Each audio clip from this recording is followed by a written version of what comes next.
The RD125LC was born out of a potentially disastrous time for UK and European motorcyclists. Pre-1982, the learner laws allowed all over the age of 17 to buy a pair of L plates and instantly gain instant access to a 250cc machine. For the lucky ones, this would have been a shiny new 250LC or X7, and with it the experience of a genuine 100 mph plus performance. For the less fortunate, things were still not so bad, with the older GT and road types still having a good bash at getting through the 90 mph zone, although those that chose the 4-stroke quarter-litre option paid heavily both in performance and the street kudos stakes.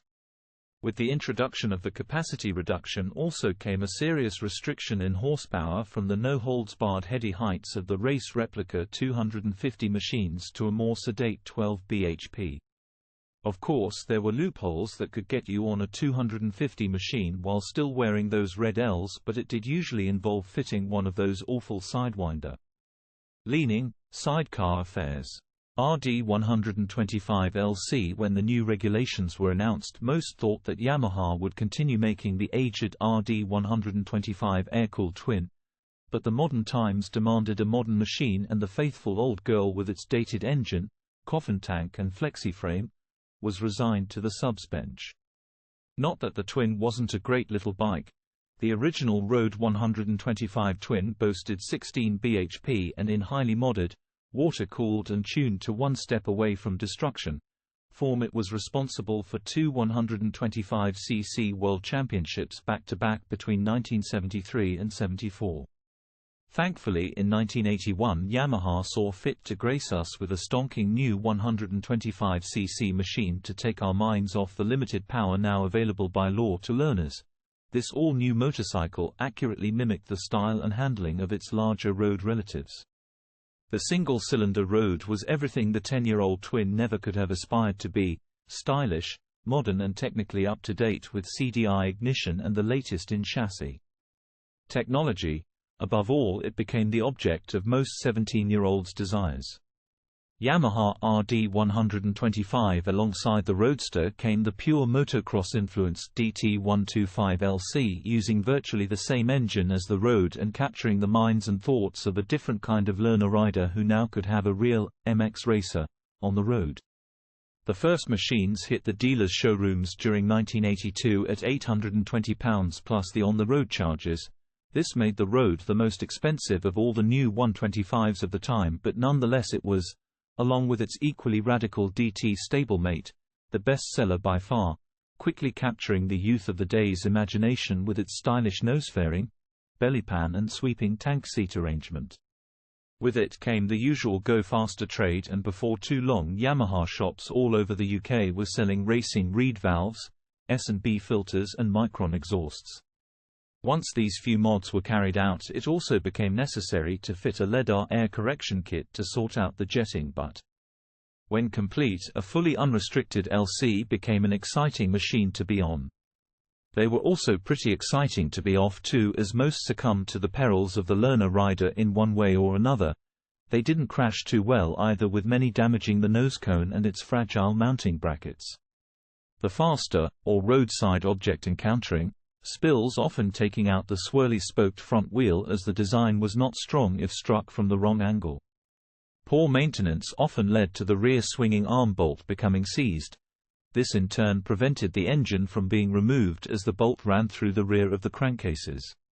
Several cures were developed for this, including drilling the ends off the swing arm bolt and removing the engine with the swing arm and sawing the bolt off between the engine mounts. Both were time-consuming tasks, but with no other options available it had to be done. The front caliper could also prove troublesome, as the large, fine threaded pin that holds the pads in place proved susceptible to corroding and seizing firmly within the aluminium caliper body.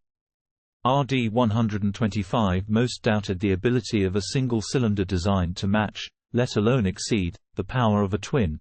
But these fears were soon proved unfounded when the bike was shown to produce a whopping 30% more than the old-style machine.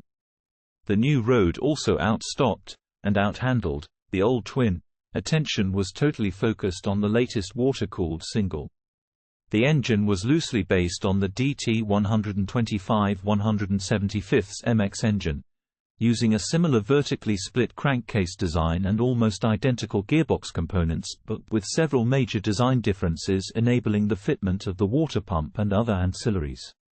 The gear selector drum was repositioned from high up in the DT's casing to its new home slung below the gear cluster to make way for the balance shaft now needed to calm the high revving, but dynamically out of balance, single-cylinder engine. The vibration created by the engine above 7,000 revolutions per minute became too spine-tingling and would have led to major problems like frame and bodywork fractures if left unattended.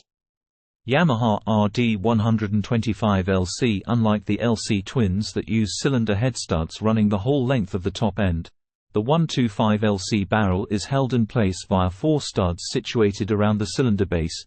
This enables larger transfer and inlet passages, and with it, the extra power needed to bring 125cc machines into the next generation. Once this is securely held, then the cylinder head can be tightened down as part of a completely separate process, enabling the barrel to be removed without upsetting the important water-cooled top end. Of course, the base-mounted barrel also left the door open for Yamaha's next toy to tempt the 2-stroke fans, the YICS variable exhaust valve system, although it did take several years before the UK saw this device on an RD125LC.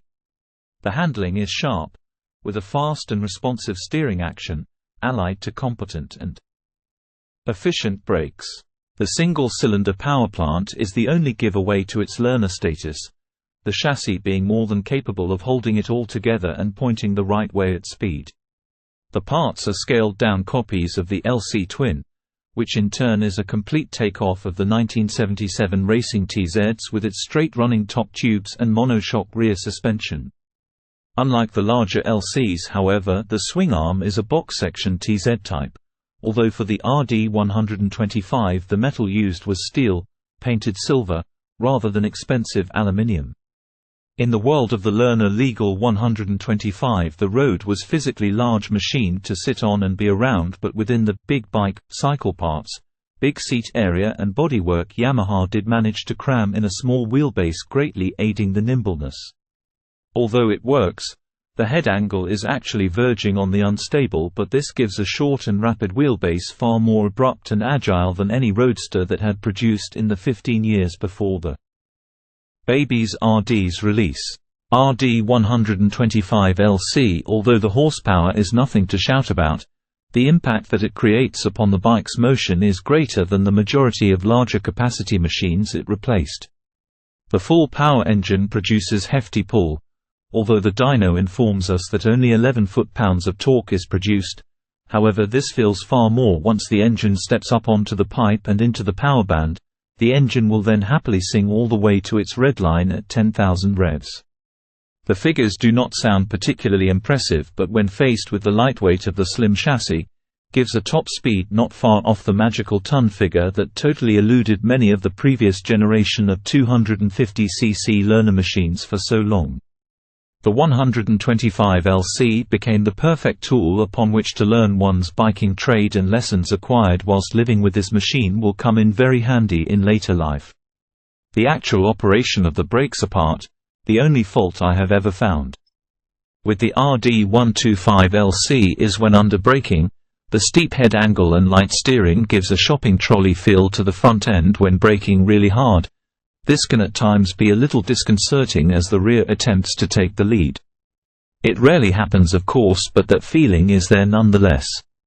The later 16-inch front wheel did little to solve this problem, and if anything, made it considerably more twitchy, as the smaller diameter wheel reduced the trail and simply didn't have the built-in stability of the 18-inch item. The Type, in fully unrestricted form at least, is an exciting and rewarding machine to ride with all the right manners and temperament to prepare you for a life of motorcycling.